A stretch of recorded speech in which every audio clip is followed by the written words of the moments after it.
Hey, it's Gavin Seim here, and today I want to give you a great example of the level of corruption and conniving and deception and lies happening in courtrooms all over America. Let's take a look at where I'm at in my trial in Douglas County. Now, of course, I got convicted in the Kangaroo Court of Douglas County for daring to stand up in a courtroom and demand that Judge Judith McCauley not kidnap my brother from the courtroom and that the Constitution be followed. Of course, I was arrested for that and convicted, as the state makes sure happens, because we cannot have the slaves questioning the corrupt public officials. So next, after that conviction, we go up to the Superior Court of Douglas County. Now, we went up to Superior Court and I witnessed the Chastain appeal. That was the case that started all this. And I saw the shenanigans of this Judge John Hotchkiss and how he behaves when he steps into the robes. He thinks he's a god in that courtroom. And his attitude is so poor and so unprofessional that he was actually calling me out in the courtroom. And when I asked if I could record the proceedings, he said no. And he is so clearly biased against me and was trying to incite a situation with the way that he did this that he should not even be involved in my case. But I'm sure he will be, because Douglas County doesn't care about following the law, the Constitution, or due process.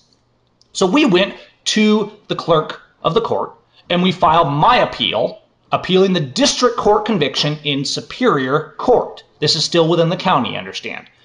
We filed this with the paperwork and all the proper things. My attorney was there, and my attorney hands them cash to pay for the appeal, because yes, you have to pay them for your appeal.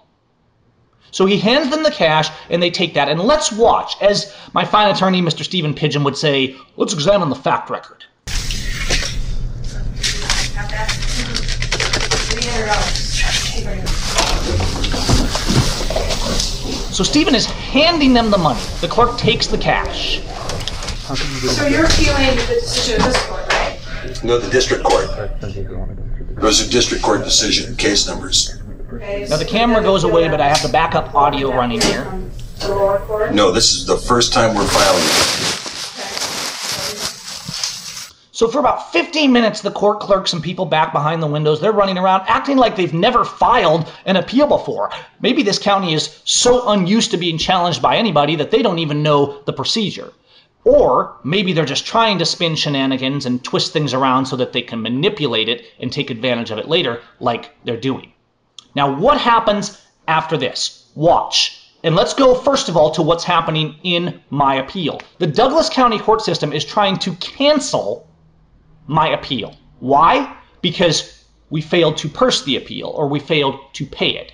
So this form has now been filed, even though the appeal was on the docket, and they said this. Mr. Pidgeon, understand, had just paid them. They did their rigmarole in the back to figure out what was what. They come back and they hand us the court documents along with the money. And what do they say? There's no charge at this point. You pay $200 at the time of the judge. We pay it when? At the time of the judge. This is a criminal. This is a criminal case. This was criminal too. Mine was criminal. Oh, that's you guys correct. Okay, all right.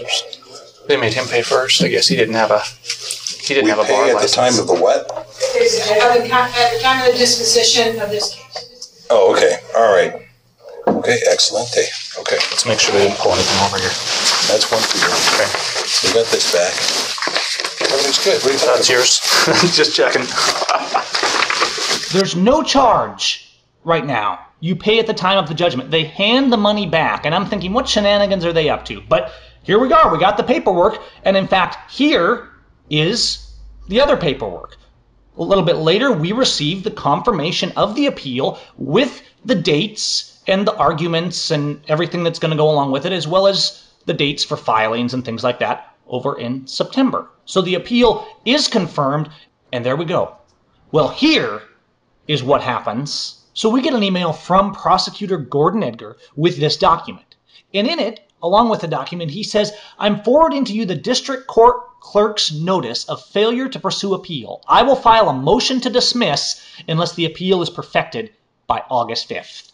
So they take this ridiculous, along with it looks like some other loophole that they've snuck in to try and cancel my entire appeal. How's that for justice? We tried to pay We did pay. They returned the money and said, don't pay. They gave us the appeal documents. Now the district court is filing to throw the appeal out, to cancel the appeal for non-payment. The level of lies and shenanigans in our courtroom, in our court system, has gotten so deep, it's gotten so crazy, that the only way to fix our justice system is from the ground up. Understand this. This is not simply Douglas County, which is completely corrupt. Sheriff Harvey Jesdell refuses to honor his oath. The county officials are complicit, not honoring their oath. The judges, like McCauley and Hotchkiss, are corrupt because they think they're better than the people they serve. But the thing is, this is happening in counties all over America. In fact, it's probably the norm. Now, if there was something I could wish for America, it would be that all the asleep Americans, all the Americans out there could deal with this. I want them to have a day in jail, have to stand in these corrupt courts, have to see these shenanigans. I don't want people to be abused and suffer, of course, but if the nation would have to deal with these corrupt courts and see the level of corruption, because the court system represents the epitome of total and complete deception and lies and corruption, from our politicians to our police to our judges all over America. And if all of America had to deal with that, 1 day in jail, 2 days in jail, standing before these judges, dealing with the complete lawless foolishness coming from these judges, America would change like that. Now, of course, that's not going to happen, but we as Americans can start waking up. We can start challenging ourselves to stand boldly for liberty, to stop tolerating this lawlessness, to stop being slaves. Our job is to stand for liberty and protect it for our children, and we failed to do that. It's not simply a question of my case in Douglas County. There's people being railroaded and abused by our court system all over America. If you didn't harm somebody, if there's no victim, you shouldn't even be standing in a courtroom. And the ones that perhaps have should be given due process that you can't even have in an American courtroom right now. They say, oh, you get due process, you're innocent until proven guilty. Well, guess what? You're not innocent until proven guilty. You are whatever they say you are. You get to go in and you're innocent until proven guilty. You can present evidence on your behalf. You can sit in jail until your trial, unless you can afford exorbitant bail fees in many cases. You can present evidence in court as long as the judge approves of it. You can speak in court as long as the judge allows it. You get to go into the court's room, the state's room, with a judge paid by the state, a prosecutor paid by the state, jurors paid by the state, and eating the state's donuts in the state's courtroom, and then they say, well, yes, you have due process. You see, in fact, the accused must at all times enjoy every advantage over the accuser. Any other action would be to assume that the accused is not innocent, but that he in fact may be guilty, denying the very foundation of due process. As Blackstone said, it's better that 10 guilty escape than 1 innocent suffer. You see, we've completely forgotten that in America. And oftentimes we're one-sided with it. We want ourselves to be left alone, but if somebody does something we don't like or that we don't approve of, or maybe it's even wrong, we just want them to be put away oftentimes. Sometimes we need to check ourselves.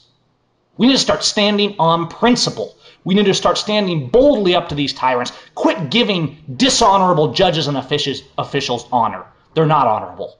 They're disgusting. They are perverting justice and destroying people's lives in these courtrooms. And I, for one, will not be silent at that. America, we have to get back to the foundations. Now, I don't look at Douglas County and say, well, I'm afraid of these people.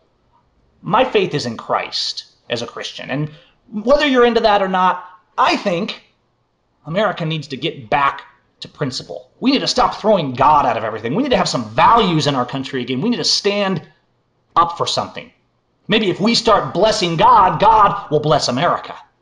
But wherever you stand on all this stuff, we have to start standing up in defense of the weak and the fatherless and of our neighbor.